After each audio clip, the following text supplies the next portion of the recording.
નમસ્કાર મિત્રો, ફોર્મ ફીની યુટ્યુબ ચેનલમાં આપ સૌનું હાર્દિક સ્વાગત છે. તો આજે આપણે વાત કરીશું પીજીવીસીએલમાં આવેલી એક નવી ભરતી વિશે, જે અલગ અલગ 12 જિલ્લાઓમાં આવેલી છે અને આની અંદર કેટલી પોસ્ટ છે, કયા જિલ્લામાં કેટલી વેકન્સી છે અને આમાં કોઈ પણ પરીક્ષા નથી. ફક્ત તમે શારીરિક કસોટી પાસ કરીને આ નોકરી મેળવી શકશો અને આની અંદર 33 જિલ્લામાં શારીરિક કસોટીનું આયોજન થશે અને એ કઈ તારીખે થશે અને કઈ જગ્યાએ થશે એ પણ આની અંદર આપણે ડિસ્કસ કર્યું છે. તો આ ભરતીને લગતી A to Z માહિતી આપણે આ જ વિડીયોમાં કવર કરીશું, તો વિડીયોને એન્ડ સુધી જરૂરથી જોજો. તો જો આપણે ભરતીની વાત કરીએ તો એ છે પશ્ચિમ ગુજરાત વીજ કંપની લિમિટેડ દ્વારા, જે સૌરાષ્ટ્ર અને કચ્છ વિસ્તારમાં વીજ વિતરણ કરતી GEBની સંલગ્ન કંપની છે, જેની સૌરાષ્ટ્ર અને કચ્છના અલગ અલગ વિસ્તારમાં વિવિધ કચેરીઓ આવેલી છે. એપ્રેન્ટિસ અધિનિયમ 1961 ની જોગવાઈ મુજબ પીજીવીસીએલ હેઠળ એપ્રેન્ટિસ લાઇનમેન ભરવાના થતા હોય આ ભરતી એપ્રેન્ટિસ લાઇનમેન માટે કરવામાં આવશે. તો આના પરથી તમે સમજી ગયા હશો કે પીજીવીસીએલ ની અંદર એપ્રેન્ટિસ લાઇનમેનની પોસ્ટ માટે ભરતી કરવામાં આવશે.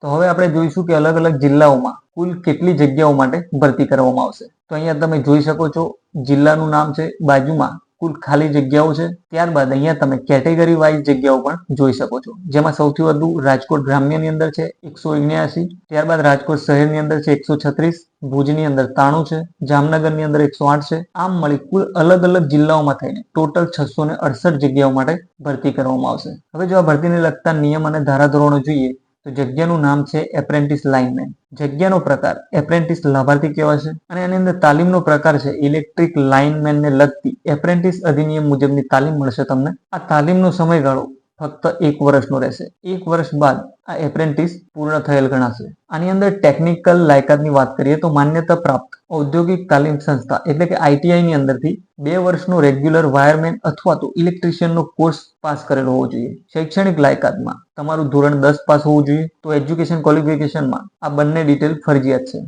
જો વયમર્યાદાની વાત કરીએ તો જાહેરાતની તારીખ 14/8/2024 સુધીમાં 18 વર્ષ કમ્પ્લીટ થયેલ હોવા જોઈએ અને બિન અનામત ઉમેદવારો માટે એટલે કે જનરલ કેટેગરી માટે વધુમાં વધુ 25 વર્ષના ઉમેદવાર એપ્લાય કરી શકશે. અનામત એટલે કે OBC SC ST માટે વધુમાં વધુ 30 વર્ષ છે.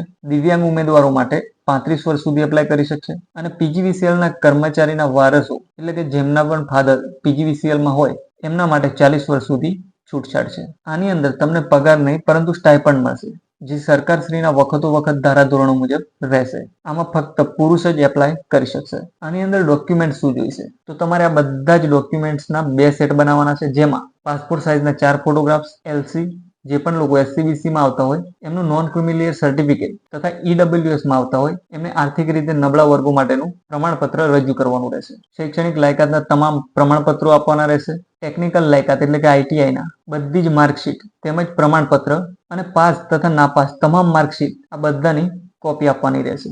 ફોટા સહિતનું ઓળખપત્ર એટલે આધાર કાર્ડ, પાન કાર્ડ, NCVT અને GCVT આ બેમાંથી જે પણ પ્રમાણપત્ર તમારી પાસે હોય એ આપવાનું રહેશે.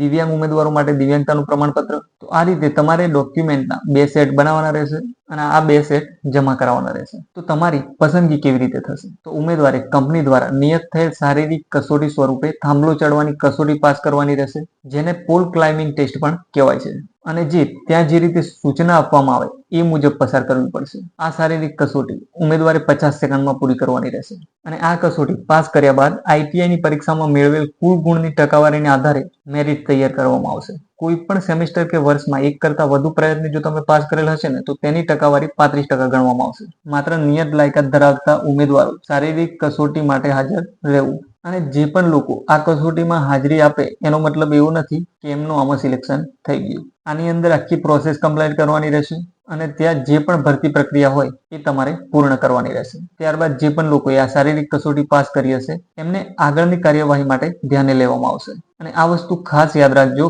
આ જ્યારે તમે શારીરિક ટેસ્ટ આપો છો ત્યારે જે કોઈ પણ અકસ્માત થશે અને ઉમેદવારને કોઈ પણ રીતે શારીરિક હાનિ કે નુકસાન થશે તો તેની સંપૂર્ણ જવાબદારી જે તે ઉમેદવારની રહેશે. તો આ ખાસ ધ્યાન રાખવું. જે પણ વિદ્યાર્થીઓ SC અને ST કેટેગરીમાં આવતા હોય તો એમને બસનું ભાડું અથવા તો રેલવેનું જે પણ ઓછું હશે એ ટિકિટ રજૂ કરશો એટલે તમને આપવામાં આવશે. અને જે પણ વિદ્યાર્થીઓ SCBC અને EWS કેટેગરીમાં આવતા હોય એમને ત્યાં પ્રમાણપત્ર રજૂ કરવાનું રહેશે, નહીં તો એમની જે અરજી છે રદ કરવામાં આવશે. હવે જે પણ લોકોનું આમાં સિલેક્શન થાય છે એમને જે તે વર્તુળ કચેરી અંતર્ગત ઉપલબ્ધ ખાલી જગ્યા હશે એ એમને ફાળવવામાં આવશે. જે પણ ઉમેદવારો આની અંદર સિલેક્ટ થશે એમનું તાલીમનું સ્થળ જે તે વર્તુળ કચેરી અથવા તો વિભાગીય કચેરી નક્કી કરશે.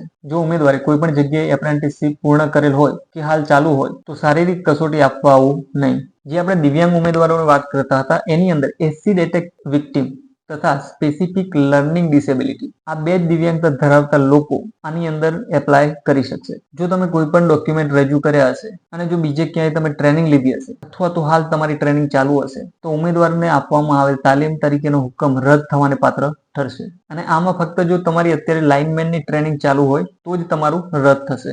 GVNL ના પરિપત્ર મુજબ એપ્રેન્ટિસ લાઇનમેનની તાલીમ પૂર્ણ કર્યા બાદ વિદ્યુત સહાયક એટલે કે ઇલેક્ટ્રિકલ આસિસ્ટન્ટની નિમણૂક માટે કોઈ પણ પ્રકારની પ્રતીક્ષા યાદી તૈયાર કરવામાં આવશે નહીં. એટલે જે પણ ઉમેદવારોને એવું હોય કે આપણે 1 વર્ષ કમ્પ્લીટ કરી લેશું ત્યારબાદ આપણને ઇલેક્ટ્રિકલ આસિસ્ટન્ટ તરીકે નિમણૂક આપવામાં આવશે તો એવું નહીં બને. તમને 1 વર્ષ પછી છૂટા કરી દેવામાં આવશે. હવે આપણે વાત કરીશું શારીરિક કસોટીના સ્થળ, તારીખ અને સમય. હવે જે પણ ઉમેદવારો આની અંદર એપ્લાય કરે છે એમને એમના પોતાના જ જિલ્લામાં આ શારીરિક કસોટી આપવાની રહેશે અને દરેક જિલ્લાની અલગ અલગ તારીખો છે તથા 9:30 થી સાંજે 5 સુધીમાં તમારે દર્શાવેલ વર્તુળ કચેરીની સામે જણાવેલ સ્થળે હાજર રહેવાનું રહેશે. જેમાં અહીંયા તમે જિલ્લાનું નામ, પોલ ક્લાઇમ્બિંગ ટેસ્ટની તારીખ, વર્તુળ કચેરીનું નામ તથા ત્યાંનું એડ્રેસ જોઈ શકો છો. આમાં તમે અમરેલી, વડોદરા, ભરૂચ, ભાવનગર તથા ખેડાનું એડ્રેસ છે અને તારીખો પણ છે. ત્યારબાદ અહીંયા તમે જોઈ શકો છો બીજા બધા જિલ્લાઓનું પણ ટાઈમ ટેબલ અહીંયા દર્શાવેલું છે જેની અંદર તારીખ અને એડ્રેસ ખાસ જોઈ લેવું. તો આ થયા 19 જિલ્લાઓ.